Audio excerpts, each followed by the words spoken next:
बीडमध्ये सप्तशृंगी देवी मूर्ती स्थापना मिरवणुकीदरम्यान अंधश्रद्धेचा थरकाप उडवणारी घटना समोर आली।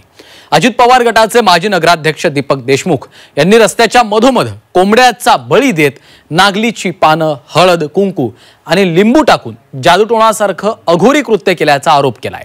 पाहूयात।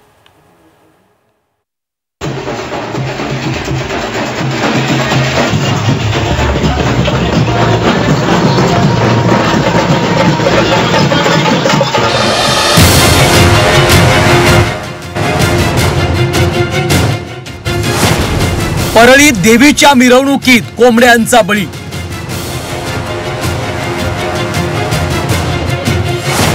भर रस्त्यात कोंबड्याला कापलं।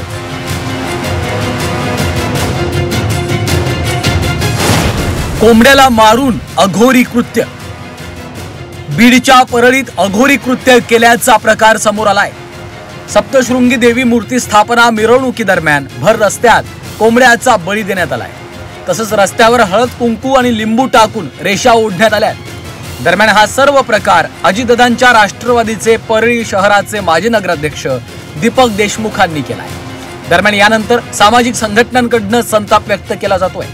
अंधश्रद्धेला खतपाणी घातल्याप्रकरणी दीपक देशमुखांवर परळी शहरात गुन्हा दाखल करण्यात आलाय। मिरवणूक काढणे हा त्यांचा वैयक्तिक धार्मिक अधिकार आहे आणि तो त्यांनी करावा, त्याला आमचा विरोध नाही। परंतु त्या दरम्यान त्यांनी शहरामध्ये विविध चौकामध्ये या ठिकाणी चौकोन हळदी, कुंकू, नारळ टाकून लिंबू एक अंधश्रद्धा पसरवण्याचं काम केलं आणि त्याच्याही पलीकडे कोंबड्याचा बळी दिला। गुन्हा दाखल झाल्यानंतर दीपक देशमुखांनी या सर्व प्रकारावर स्पष्टीकरण दिलं। अनेक वर्षांच्या परंपरेनुसार हे सुरू असल्याचं त्यांनी म्हटलंय। एका कोंबड्याचा बळी दिल्यानंतर बाकीचे कोंबडे जिवंत सोडण्यास सांगितल्याचा दावा देखील देशमुखांनी केलाय।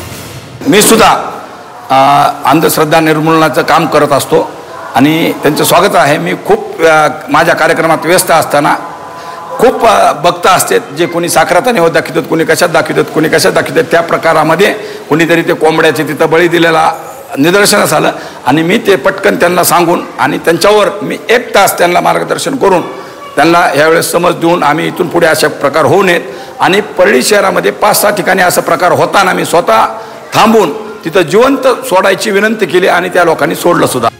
परळी शहरातल्या या अघोरी कृत्यानंतर नागरिकांमध्ये भीतीचं वातावरण आहे। दीपक देशमुखांविरोधात गुन्हा देखील दाखल करण्यात आलाय। त्यामुळे या प्रकरणात पोलीस नेमकी कोणती कारवाई करणार हे पाहणं आता महत्त्वाचं ठरणार आहे। महेंद्र मुधोळकर, झी 24 तास, परळी, बीड।